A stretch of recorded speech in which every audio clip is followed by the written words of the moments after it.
नमस्कार, मैं रेखा दुग्गल, आप देख रहे हैं ओपन चैनल 24 न्यूज। इस वक्त हम मौजूद हैं कराला के अंदर, जहां पर माथुर कृषि फार्म के अंदर हर साल की तरह इस बार भी बहुत बड़े लेवल पर कावड़ियों की सेवा के लिए शिविर लगाया गया है। और वो शिविर लगाया जाता है यहाँ पर कि आसपास के जितने भी कावड़िए होते हैं वो यही रुकना पसंद करते हैं।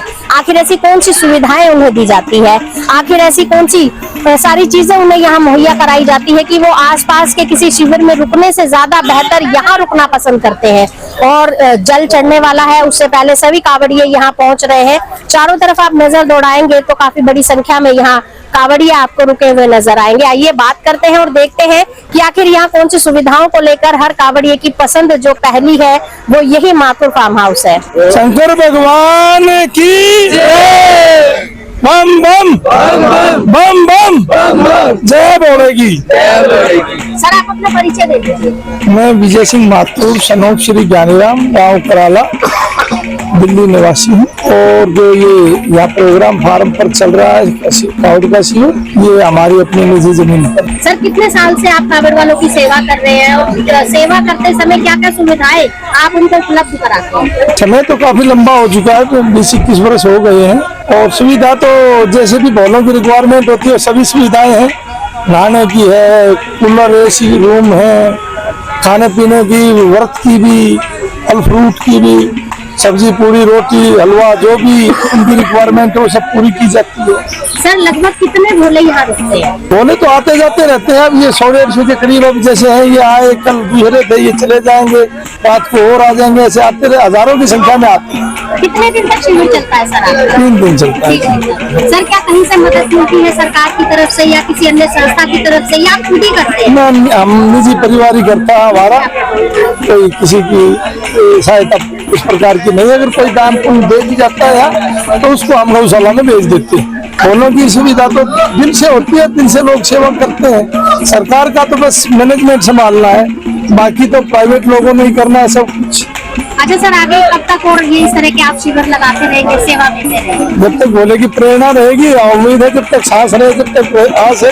सर, जल वाले दिन की क्या तैयारी है आपके यहाँ? जल वाले दिन की तैयारी हमारे मंदिर पे होती है। कराला में हमारा मंदिर है, शंकर भगवान का शिवालय है, बहुत प्राचीन है, करीब 300 वर्ष पुराना हमारा जो है शिवालय है। यहाँ वहीं ये लोग सब जल चढ़ाते हैं और वहाँ हमारा सुविधा हर प्रकार की होती है, प्रसाद की, और पूरा गांव वहाँ पूजा पाठ करता है, अपनी हवन सुबह उठता है। सर, कई साल से आप भोलों की सेवा कर रहे हैं, लगातार आप शिविर का आयोजन करते हैं, हर तरह की सुविधा आप उनको पहुँचाते हैं। सर, कहीं से प्रेरणा मिली या फिर कोई संकल्प आपने लिया हुआ है, क्या सोचकर आप सेवा करते हैं? ये तो परिवार की जो इच्छा होती है उसी के हिसाब से अपने आप ही करा देता वो हमारे, हमें किसी से पूछ के नहीं करना, ये जो परिवार कराता वो। 20 वर्षों से चलाई जा रही शिविर में अब देखा गया, हम भी हर साल यहाँ कवरेज के लिए आते हैं। बहुत सारे भाई ऐसे हैं जो हर वर्ष आते हैं, यही ठिकाना चूज करते हैं रहने के लिए, रिलीफ का ठिकाना। तो ये सुविधा है जो बताई हुई है, ये आप कैसे आप मेंटेन करते हैं सुविधाएं? देखो तो ये तो दे रखा है, अलग अलग सुविधाएं, जिसको सुविधाएं मिल जाएंगी तो वो वहीं आगे रखता है। नहाने की होगी, खाने की होगी, रुकने की होगी, रात को सोने का होगी, दिन मारते रहते हैं, चले जाते हैं। सर, देशवासियों के लिए क्या संदेश देना चाहेंगे? तो हिंदू धर्म सनातन के प्रति हर हिंदू को जागृत रहना चाहिए और उसके प्रति समर्पित रहना चाहिए। आदरणीय भोलेनाथ के भगत उनका स्वागत करते हैं और आपका भी जी, और जी पूरे इनका भी। और जैसे लाइन पीढ़ी है, मैं बताऊंगा कैसे लाइन पीढ़ी ये भक्ति की। उनके पिताजी जो थे हमारे गाँव में महात्मा जी आते थे, वो उनकी लाइन में लगे थे। उनको देखते देखते सारे भाइयों की भी वही हैबिट होगी, धर्म के काम करना। 15-20 साल से ये इसमें लग रहे हैं, 5-6-7 भाई हैं, सारे मिलकर करते हैं। और इनका खर्चा तो ये जान 10 लाख होता है या 15 लाख होता है, 2 लाख होता है, तो इसके बारे में बता नहीं सकते। और ये धर्म कर्म में जो ऐसे करते हैं वो भगवान देखता भी है। और एक भाई चला भी था कि इनके पिताजी ज्ञानीराम थे, उन्होंने कहा भी था कि किसी पंडित जी ने कि भी जो ज्ञानीराम है सीने लगा के कि भगवान की मौत कर दी। जो खर्चा होता है भगवान ही देता है, वो कहाँ से आता है, कहाँ से नौकरी करते हैं सारे भाई, खेती बाड़ी करते हैं, बिजनेस करते हैं, ये खर्चा पर ऐसे नहीं करते कहीं में लूटपाट करते, वो नहीं। हमने नौकरी भी है, बिजनेस भी है और खेती बाड़ी भी है, सारे काम अपने ईमानदारी से करते हैं और बहुत बढ़िया तरह खर्चा सारे खाने बढ़िया पकाते हैं। इसके अलावा जो खाना यहाँ नहीं बनता, जैसे ये भगत जी आगे बस्ती के लिए कोई बनाने खीर चोरी बहुत, वो जनानी भी वो घर से बना के भेज देती हैं। इनकी लेडीज जो हैं वो भी इसी में लगी रहती हैं।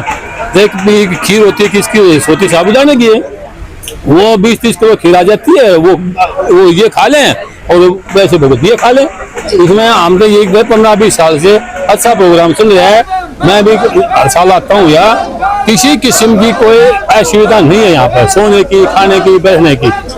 मैं यहाँ पे मैं 5-6 साल हो गए मेरे को आते हुए। मतलब जो मेरी उम्र 10 साल होगी, मैं 5 साल से आ रहा हूँ। 5 साल के थे तब से आप कावड़ हाँ। में सेवा कर रहे हैं? नहीं कावड़ तो नहीं, मैं यहाँ पे सेवा करता हूँ। सेवा करते हैं आप? हाँ। कैसा लगता है? अच्छा लगता है, जैसे कि कोई आता है उन्हें फटाफट पानी डाल के पिलाना, जब बैठे होते सबको बीच बीच में पानी पिलाना, तो मैं यहाँ पे सेवा करता हूँ। स्कूल करते हो? हाँ, मैं भी स्कूल से ही उतरा था यहाँ पे कपड़े बदल आप के। सीधे स्कूल से सेवा करने के लिए यहाँ आ जाते हैं? हाँ, तो मेरी कोई वैन परेशानी तो नहीं लगती? नहीं। थकान तो नहीं होती? नहीं, कोई थकान नहीं होती यहाँ पे मेरे को। क्या कहना अच्छा, उन बच्चों के लिए क्या कहना चाहोगे जो आप ये चाहते हैं कि वो भी धर्म के काम में आगे आए, सेवा करे, पूजा पाठ में ध्यान दे? मैं यही बोलता हूँ कि वो भी ऐसा काम करे, आए शिविर पे बोले की सेवा करे। संदीप माथुर है जी, नगरी गांव से, नगरी कराला से ही। मैं जो 92 से जा रहा हूँ जी। हाँ जी। सफर के बारे में बताइए, कैसा रहा सफर? सफर हमारा अच्छा रहा है जी, हर साल अच्छा ही रहता है। हरिद्वार से ले जाते हैं? हाँ जी, हरिद्वार से लेके आते हैं। सर, यहाँ शिविर में आप रुके हैं, हाँ जी। तो यहाँ क्या क्या सुविधाएं आपको मिली? यहाँ पे भी एसी रूम भी है, नहाने का भी है, खाने का भी, हर तरह का वो है सुविधा। मतलब और सबसे बड़ी सुविधा तो यहाँ पे काफी सालों में हमें ये नजर आया कि भाई रास्ते का हमारा पिछले गांव से लेकर अगले गांव तक बीच में कोई साधन ऐसा नहीं था हमारे पास यहाँ पे रुकने के लिए, बीच में रेस्ट करने के लिए। इनकी जो प्रेरणा जागी है या किसी के उससे, यहाँ एक बीच में ठहराव जो होना चाहिए कावड़ी के लिए, ये बहुत उत्तम स्थान इन्होंने दिया और हर साल सेवा बहुत ये कर रहे हैं। और हर कावड़ी के लिए की जरूरत भी थी, बीच में भाई काफी लंबा वो हो जाता है 3-4 किलोमीटर का, तो बीच में रेस्ट करने के लिए इनको जगह जो चाहिए थी, उत्तम स्थान है ये। खाने के लिए भी, हर चीज के लिए भी। मेडिकल की सुविधा आपको दी जा रही है? हाँ जी, सब कुछ। मतलब आपकी अगर किसी शिविर में रुकने की इच्छा होगी तो आप पहले किसी स्थान को चुनेंगे? यहाँ के किसी को चुनेंगे, नहीं तो शिविर तो आगे पीछे भी रहे।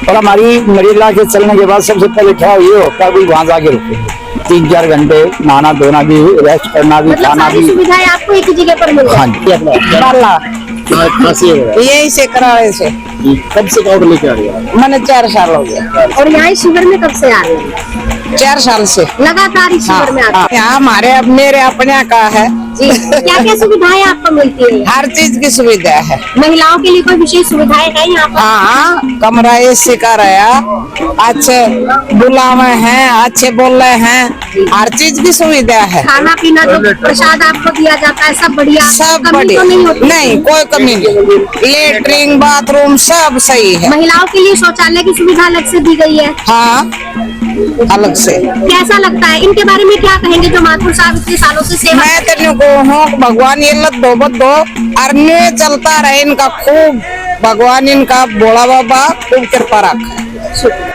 की जय। मैं जगमोहन चौहान बोल रहा हूँ, गाँव में अपने निवास कर रहा हूँ।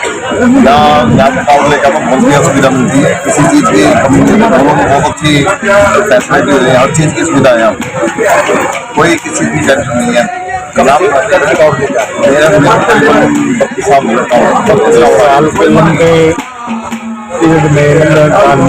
पहले शिविर इतने नहीं होते थे, आजकल सुविधाएं काफी चल रही है। तो जैसे आज आप शिविर में रुके हैं, तो इससे पहले भी आप कहीं पे हो गए, उस शिविर में इसमें क्या फर्क लग रहा है? शिविर में अपनापन है भाई साहब, बिल्कुल ऐसे नेचुरल अलग नहीं होता। तो हर शिविर में होता है, लेकिन इसमें भी अलग अपनापन लगा है। मान लीजिए यहाँ पड़े हुआ होता तो मतलब वही बोले वही आपका अंतिम पड़ाव हमारे अंतिम पड़ाव क्या मतलब मैं तो फर्स्ट बार आया हूँ यहाँ पे, फर्स्ट बार आया हूँ यहाँ पे। तो मैं पहली बार आकर कैसा लगा आपको? बहुत बढ़िया लगा, बहुत अच्छा सुविधा यहाँ पे।